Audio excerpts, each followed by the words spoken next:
I mean, how do you look at Microsoft from an Apple perspective? I mean, you compete in computers and...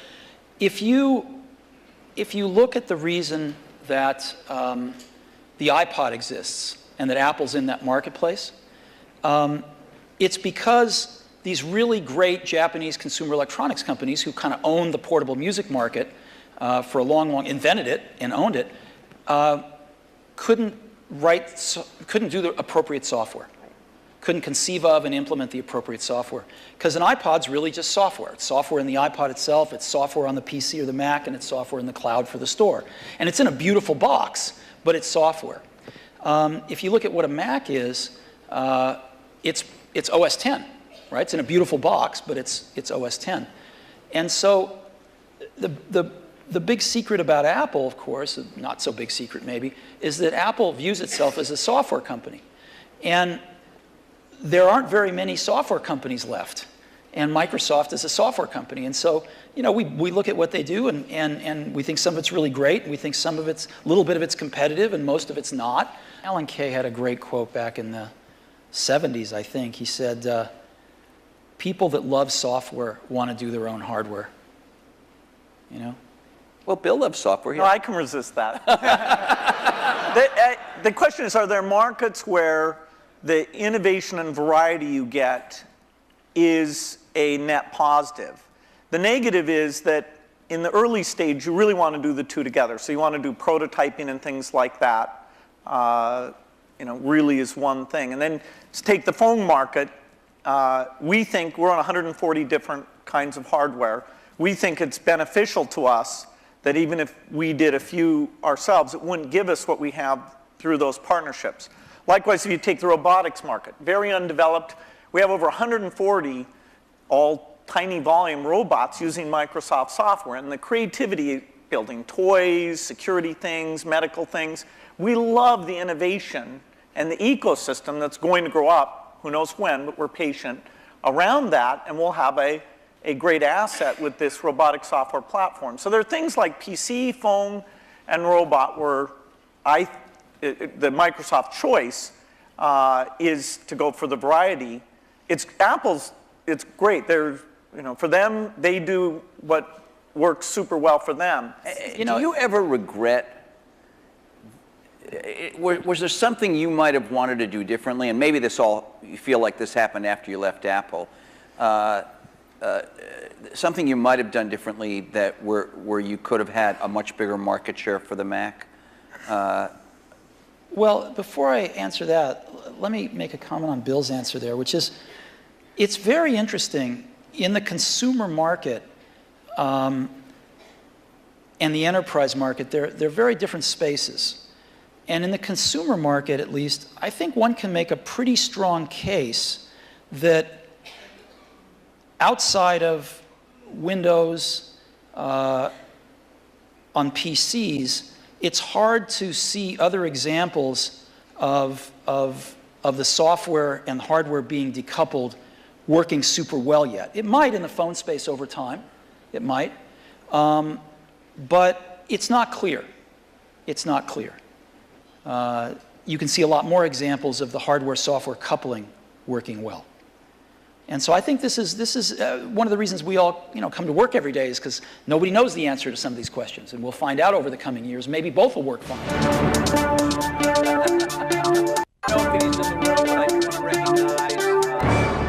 Is there some moment you feel like I should have done this or Apple should have done that and we could have had? There's a lot of things that happened that I'm sure I could have done better when I was at Apple the first time. And a lot of things that happened after I left that I thought were wrong turns, but it doesn't matter. It really doesn't matter, and you kind of got to let go of that stuff. And we are where we are. So we tend to look forward. And one of the things I did when I got back to Apple 10 years ago was I gave the museum to Stanford and all the papers and all the old machines and kind of cleared out the cobwebs and said, let's stop looking backwards here. It's all about what happens tomorrow. And because you can't look back and say, well, gosh, I wish I hadn't gotten fired. I wish I was there. I wish this. I wish that. It doesn't matter. And so let's go invent tomorrow rather than worrying about what happened yesterday. Ele, durante uns 2, 3 anos, ele se apresenta como CEO interino ou no modo de Steve Jobs, no ICO, ICO, e começa a pensar como deve ser essa transformação. O primeiro passo é uma campanha publicitária, o Think Different, pense diferente. E dessa forma ele relembra aos consumidores o que a Apple representa, uma maneira diferente de você pensar em computadores pessoais. O segundo passo é um computador completamente diferente. Ele encontra um belo designer na equipe da Apple, Jonathan Ive, faz um computador branco com a traseira feita com plástico translúcido azul, é uma forma diferente. Ele chama esse computador de iMac. O passo seguinte é uma estratégia que vai revolucionar por completo a indústria da tecnologia, que é pensar no computador não mais como um aparelho que serve para você resolver coisas, mas pensar no computador como o centro, eles chamam em inglês de hub, né, de nó, de toda a sua vida. O que nós conhecemos hoje, ao longo dessa virada de século dos anos 2000, começa a se desenvolver. How do you look at the landscape at this moment and what's happening, especially in the internet space? I think it's super healthy right now. I think there's a lot of young people out there building some great companies who want to build companies, who aren't just interested in starting something and selling it to one of the big guys, but who want to build companies. And I think there's some really exciting companies getting built out there. Some next generation of stuff that you know, some of us play catch up with, and you know, some of us find ways to partner with and things like that. But there's a lot of activity out there now, wouldn't you say? Yeah, I'd say it's a healthy period. Yeah. The notion of what the new form factors look like, what natural interface can do, the ability to use the cloud, the internet, to do part of the task in a complementary way to the local experience. There's a lot of invention that the whole approach of startups, the existing companies who do research, we'll look back at this as one of the great periods of invention. I think so too. There's a lot of things that are risky right now, which is always a good sign, you know, and you can see through them. You can see to the other side and go, yes, this could be huge, but there's a period of risk that, you know, nobody's ever done it before. Do you have an example that would, for example? I do, but I can't say. Okay. And so, but I can say, when you feel like that, that's a great thing. Right. That's what keeps you coming to work in the morning, and and it tells you there's something exciting around the next corner. Em que momento nós estamos quando essa entrevista acontece? Segundo semestre de 2007. O iPhone acaba de ser lançado. E não foi um aparelho fácil de ser desenvolvido. Por quê? O Jobs queria que o iPhone usasse toda a sua superfície como tela. Para você usar toda a superfície como tela, para ter uma tela maior, para ver fotografia, vídeo, tudo mais, para navegar na internet, você não pode ter botões. Então ele precisava de uma tecnologia que permitisse você interagir com o telefone sem a existência de botões. Existia um grupo na Apple desenvolvendo isso. Era um grupo que estava desenvolvendo um tablet.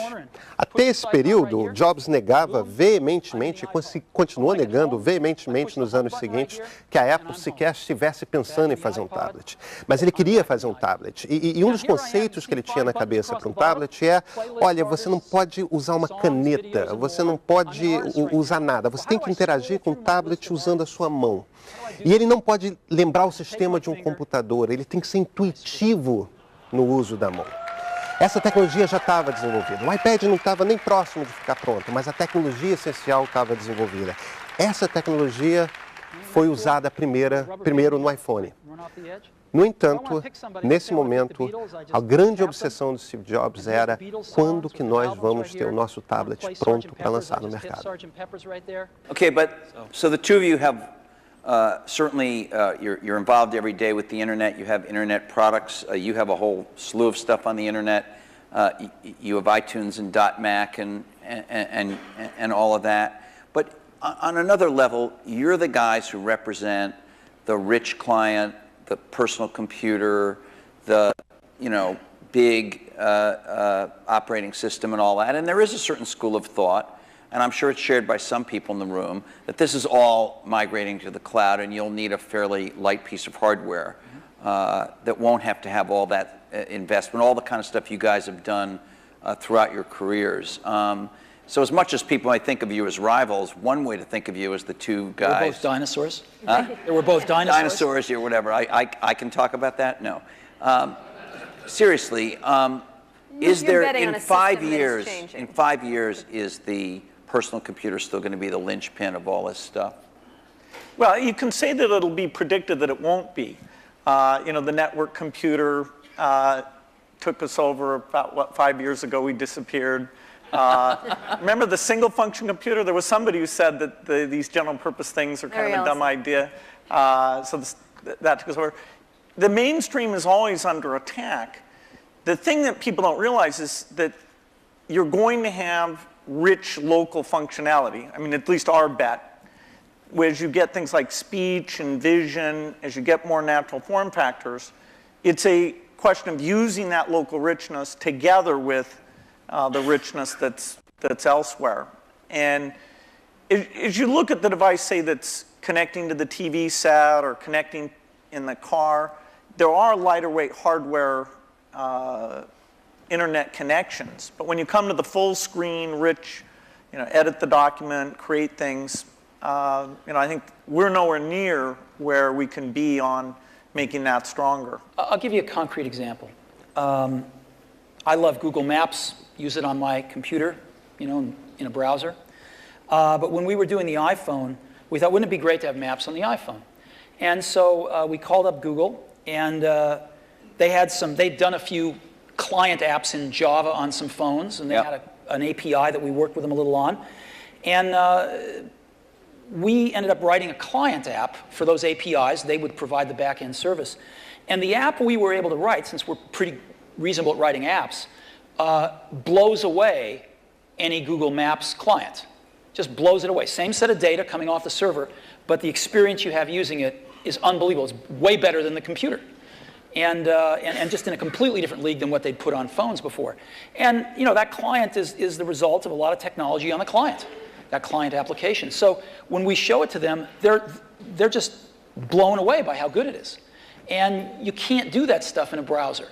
Nesse momento, o Jobs começa a vê-los como concorrentes. Qual era a grande implicância que o Jobs tinha com a turma do Google?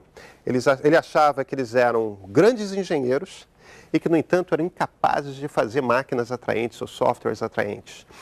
Nesse momento da relação do desenvolvimento do iPhone, o que ele tenta mostrar para o Sergey Brin e para o Larry Page do Google, os fundadores do Google, é justamente isso. Olha, vocês têm essa peça de engenharia fantástica que é o Google Maps, e, no entanto, vocês não conseguem fazer um software para ler esses mapas bem. E ele faz isso. Ele faz um software que usa o sistema do Google e, no entanto, transparece para o leitor de forma muito mais simples. São várias mudanças que acabaram vindo a ser incorporadas depois nos celulares Android e no próprio Google Maps que nós vemos na web. Essa, no fim das contas, é engraçada porque é a penima do Jobs com a maioria dos seus concorrentes. É a penima do Jobs com Bill Gates, no fim das contas. O software é bom, mas ele é feio, ele é difícil de usar. O lado da engenharia foi muito bem pensado, o lado da interação com o ser humano não foi.